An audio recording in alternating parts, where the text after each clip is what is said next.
On popular demand, here it is, organic chemistry. We'll make a couple of videos on introduction and then we'll go on to reaction mechanisms. So, what are we going to do today? We're going to look at some basics that you need from atomic structure, Lewis structure, and we'll look at electronegativity and bond polarity, and then we'll get on to inductive effect and dipole moment, which is probably one of the more important things to start this off with. Okay, so what do you need from the atomic structure? Just very basic stuff. The fact that what exactly are valence electrons, right? And if you go down the group and across the period, what happens to valence electrons? Just something as simple as that, right? It's the electrons in the outermost shell and we're going to represent them by dots. Why? Because all of chemical reactivity depends on these. You know that carbon decides to form multiple bonds because it has 4 electrons, there's catenation, there are 10 other things. You can read all of this in NCERT and all of that. And some of these elements on the left hand side would rather give electrons away than accept them, and on the right hand side you're like, you know what, give me electrons. That's what you need to know, okay? That's why this is important. So let's move on to Lewis structure. Now, out of both of these, which one's the correct structure? I want you to guess this before I go on, and this is important, right? Because just if you write it like this, life becomes very complicated. The one on the left, that's the incorrect one. The one on the right is correct. Please revise these basics if you're not sure about this, or if you're like, what is happening here? Okay, and oxygen by itself is not stable, right? Oxygen atoms having 6 electrons don't roam around in nature. They usually form bonds. What kind of bonds? Covalent bonds. What kind of covalent bonds? Ones like this. So you've got water over here, and you notice what I did here. This pink dot is that from the hydrogen, and the green dots are from oxygen. Each of these dots represent electrons. So what happens is, after this covalent bond is formed, these electrons are indistinguishable. What does that mean? Well, after this bond is formed, the electrons belong to both oxygen and hydrogen together. So what I'm going to do is represent it with a line over here. Okay, this is not something I'm doing. This is not invented by me. This is standard organic chemistry. So why did I do this? By doing this, I have satiated or satisfied both oxygen and hydrogen. How? This is how we count electrons. Okay, remember I told you that oxygen is sharing electrons. So both of these electrons now belong to both hydrogen and oxygen. Just count and make sure. Yeah, you can see that if I draw a circle around this oxygen, including the bond, it has 8 electrons. Yeah, 4 electrons that are not bonded. These are lone pairs, right? So it's got 2 lone pair of electrons, and it has 2 bond pair of electrons. If you revise hybridization, you'll know that 2 lone pair, 2 bond pair, so this is sp3 hybridized, etc., etc. Go revise the chemical bonding if this sounds new to you. Okay, so 2 lone pair and 2 bond pair of electrons, so total you've got 8 electrons, and yeah, that's a stable oxygen atom. Similarly, hydrogen here is pretty stable. Same way, now draw the circle including every bond of hydrogen all the way here, and you've got 2 electrons, duplet state, which makes this stable. If this seems really basic, it's important to be able to do this, because sometimes students are not able to figure out how to give a positive or a negative charge to an element, right? And if you're going to count these electrons, that's when you figure it out. Say instead of 8 electrons, if oxygen had 7, then you're like, oh, it's deficient by 1 electron, so you give it a plus charge. If it has 9 for some reason, and you'll give it an extra charge. We'll figure that out later. Yeah, 9's not going to happen. That was just for power. Okay, what do you do with the Lewis structure of double and triple bonds? On the left hand side, I have ethene, and at the bottom on the left, I have ethine. These have the formula of C2H4 and C2H2 respectively. You studied this in 10th standard. I don't think this is something new, right? This session that I'm making right now is more relevant to 11th, but I think a 10th grader could also understand from this. So if I were to draw a similar structure with lines, then I would write it like this. Makes sense? Yeah. Each of these electrons here got made into two electrons, 1 bond pair, got made into a single line. So there are 2 bond pairs here, 2 lines, that's it, double bond. Similarly, a triple bond looks like this.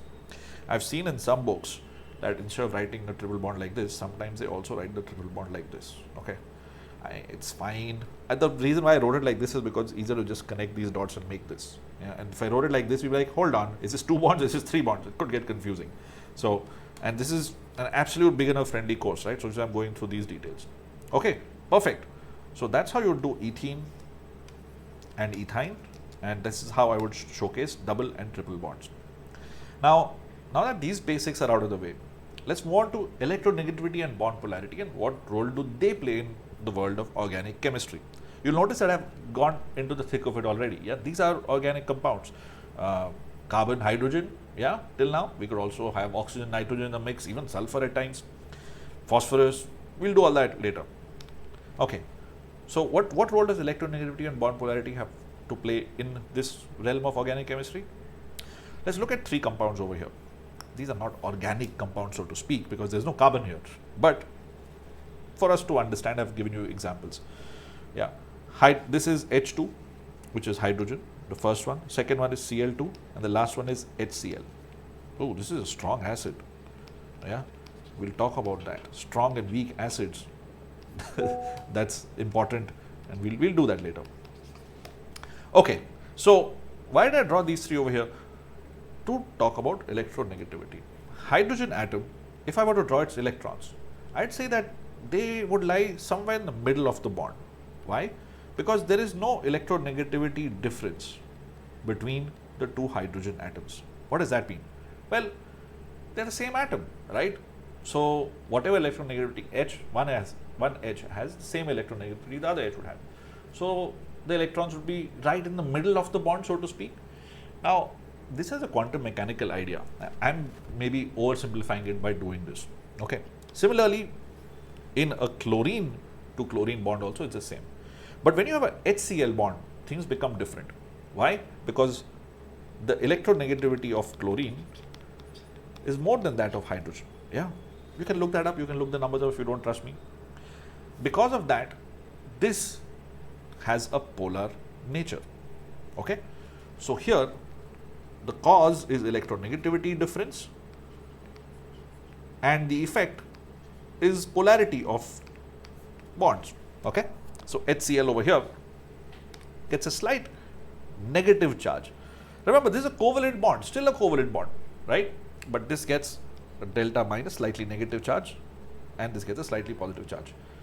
And this is pronounced when you put it in water. The moment you mix this with water, by the way, if you remember from ionic equilibrium, you get H plus and Cl minus. So what water does is that it enhances this polarity, so to speak, and splits them apart. And water as a solvent is a polar solvent. Yeah. How's water polar? If you don't remember from the chemical bonding sessions, please check that out. It's important to know that water is polar. Okay. Looks like a bunny, but sure, the bend shape and all of that with the lone pairs. Okay, so polarity causes electronegativity causes polarity. Okay, what does that have to do with organic compounds? Well, if I do carbon and chlorine, let's say I put these 2 next to each other, same thing is going to happen because carbon is less electronegative than chlorine. Because of that, some interesting reactions can happen, and that's why you need to know this. So generally, greater the electronegativity difference, the more polar the bond will be. Very, very basic stuff. And electronegativity is directly proportional to ionization energy. Wait, what does that mean? Well, what was ionization energy? You remove an electron from an atom, and you need to make it in the gaseous state if you want to do the definition properly, right? The more energy it takes, the more electronegative things will be. Makes sense, right?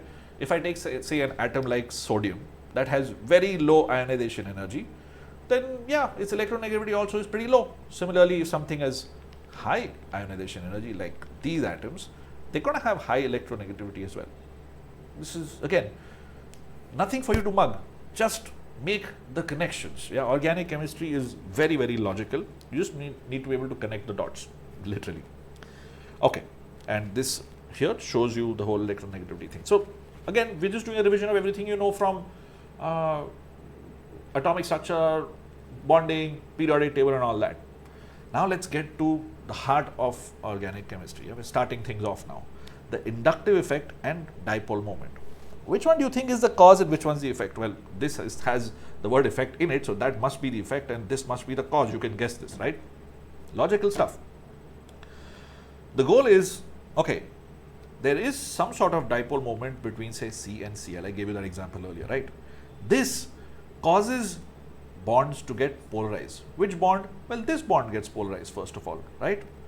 And even neighboring bonds, actually, even that gets polarized, but to a lesser extent. Why? Because this is distance based. We'll talk about that. Yeah. The main idea is that because there's a difference in electronegativities, this is going to happen, and this is a permanent effect. Why? Because bonds are permanent until you break them. And this operates through a sigma bond. Does not involve pi bond electrons. It's a bit of theory. Like, hold on, what's a sigma bond? What's a pi bond? Please, please, please. Hybridization. You need to revise this. Okay? Why?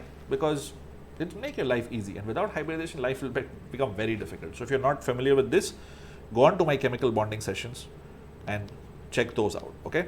That will help you a lot in organic chemistry. You need this. Okay.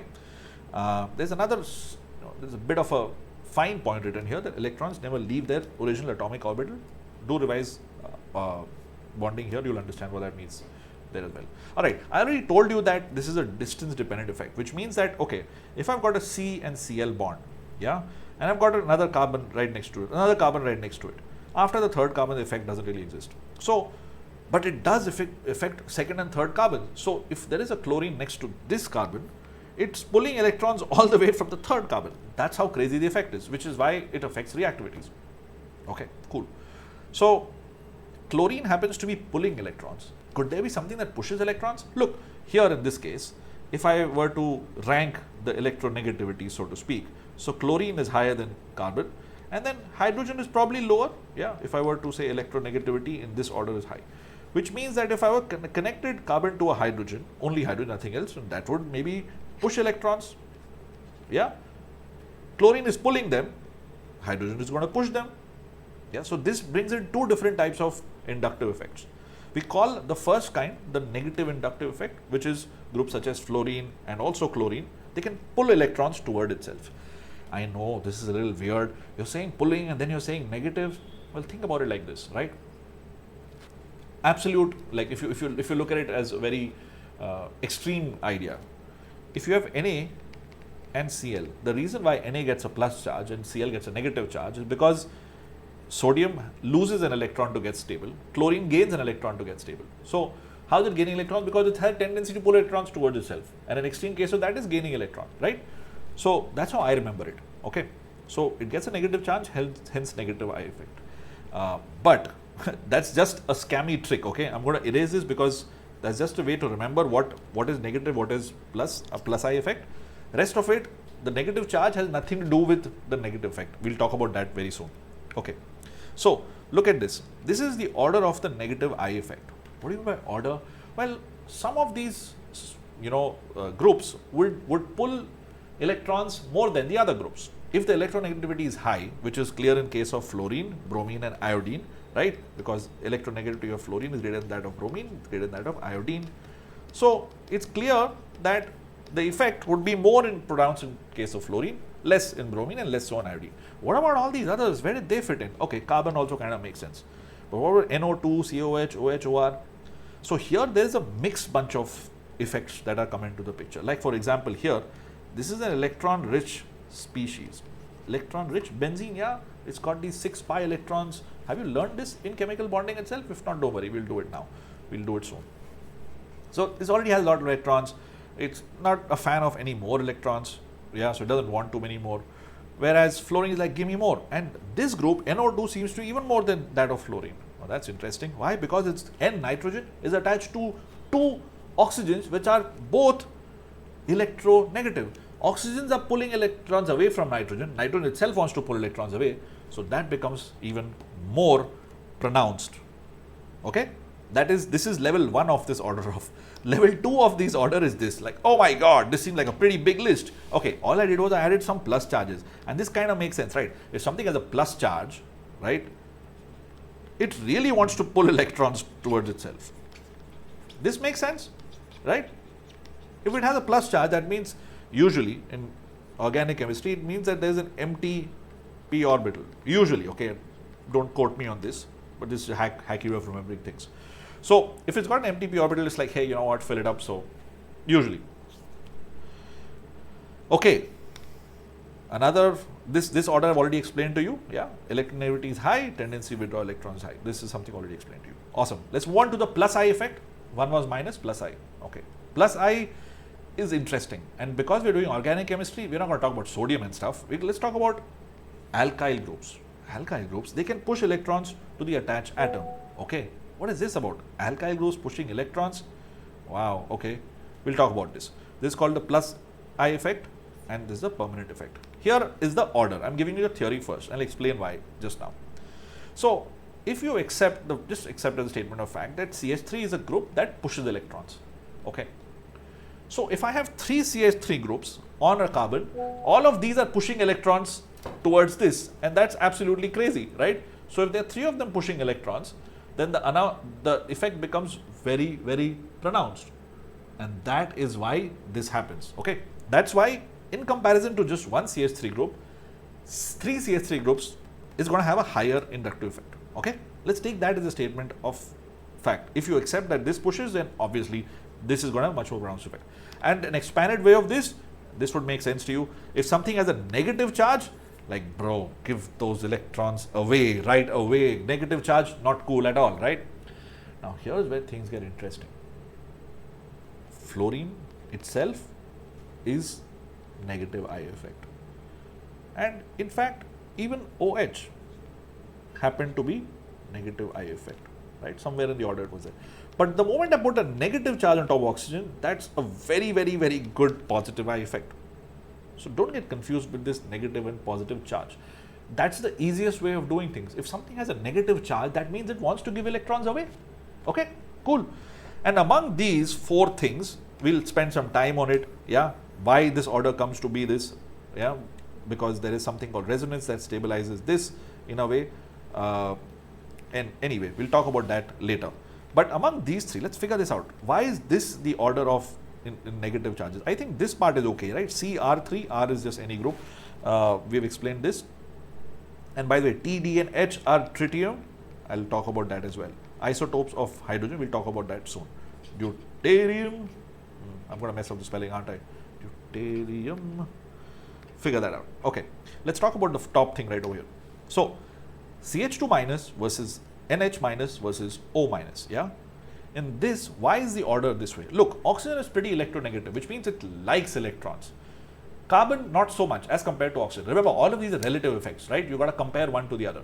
So carbon is not as electronegative as oxygen. So when you give it an electron, it's like, bro, not cool. I want to get rid of it right away. Oxygen, like, yeah, kinda, I'm good with it, but I also want to give it away because of the negative charge. But carbon's much more. And then nitrogen somewhere in the middle. Okay, cool. That's the idea. You have the theory written over here, but I hope what I said made sense to you. Then you can make this in your notes and work with this. This is a little more complicated, not really necessary for JEE or NEET, but hey, it's fun, so I just put it here. Tritium, deuterium and hydrogen. What is this? H11, D is this, tritium is 3,1. What is this? This is the A or the mass number, and these are Z or atomic number, right? So these are all isotopes of hydrogen. This is just the order. The reasoning behind this is a little complicated, so won't go into it. You can check it out. Okay, before you check out the next sessions that I make on this, please do revise these ideas from bonding. They are extremely important. And that was it. That was what I had planned for you today. And we've gone over in some detail what exactly the inductive effect is. Yeah, that was the main focus of this. But before that, all of these things that help you lead up to it. I hope you had fun. Come subscribe to the channel if you want more videos like this. Discord channel for you to ask as many doubts as you like. And I'll see you around.